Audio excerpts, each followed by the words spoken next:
Hello, my name is Zack Blume. This is my rehearsal for the comprehensive examination final project for the Master's in Instructional Leadership.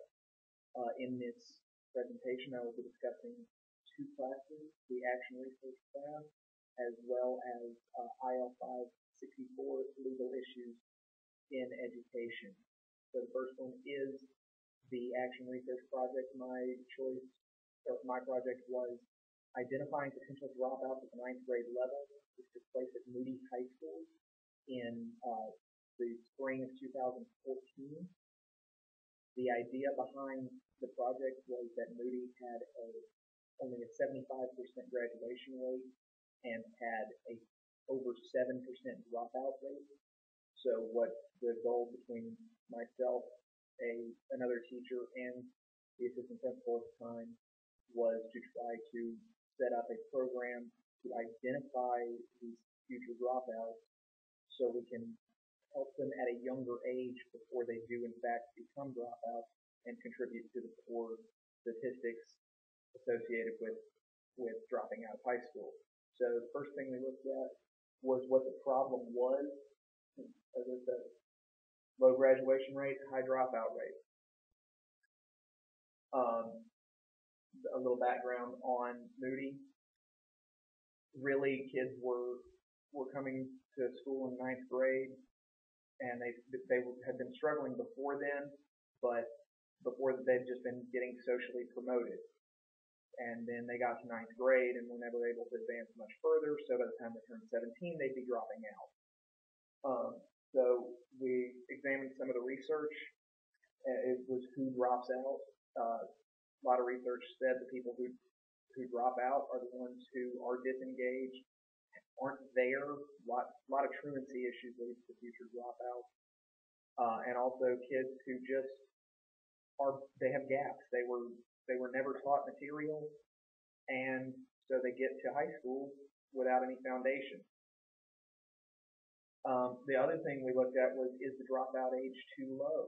Or a lot of the research said if you force them to stay even longer in school, would that encourage them to go ahead and finish rather than, well, I've made it to 10th grade and I'm 17, so I'm just going to drop out. The action plan, we put together something called the ninth grade transition team. It was myself, this other teacher, and the assistant principal was more just an observer, but he was also part of it. The idea was to identify kids early in their ninth grade year, or even before they started in ninth grade year, ones who had already failed multiple classes or were above age level for their grade, and pair them with a teacher who would sort of mentor them, kind of assist in the transition of getting to ninth grade and getting through ninth grade and not failing lots of classes.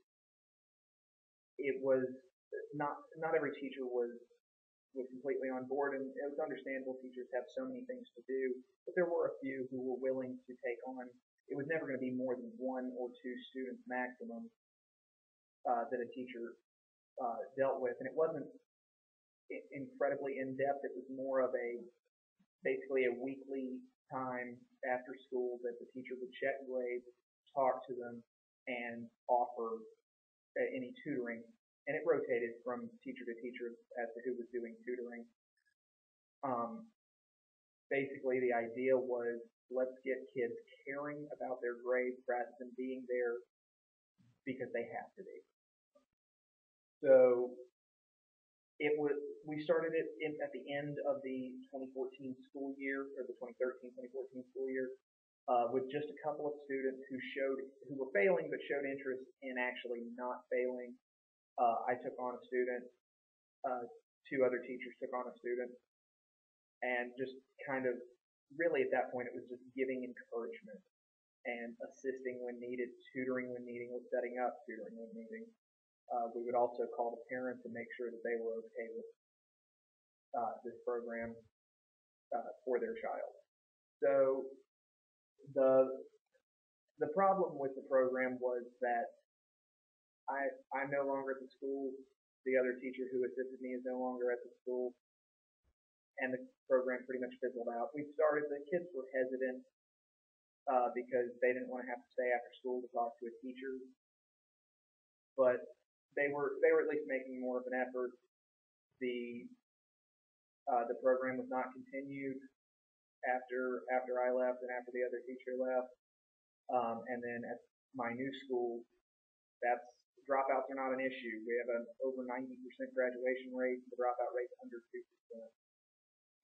So I have been working with the administration on possible new ones. We are also in transition of a new principal, so yeah, he's getting accustomed to the job before having us deal with any of the major issues affecting the school.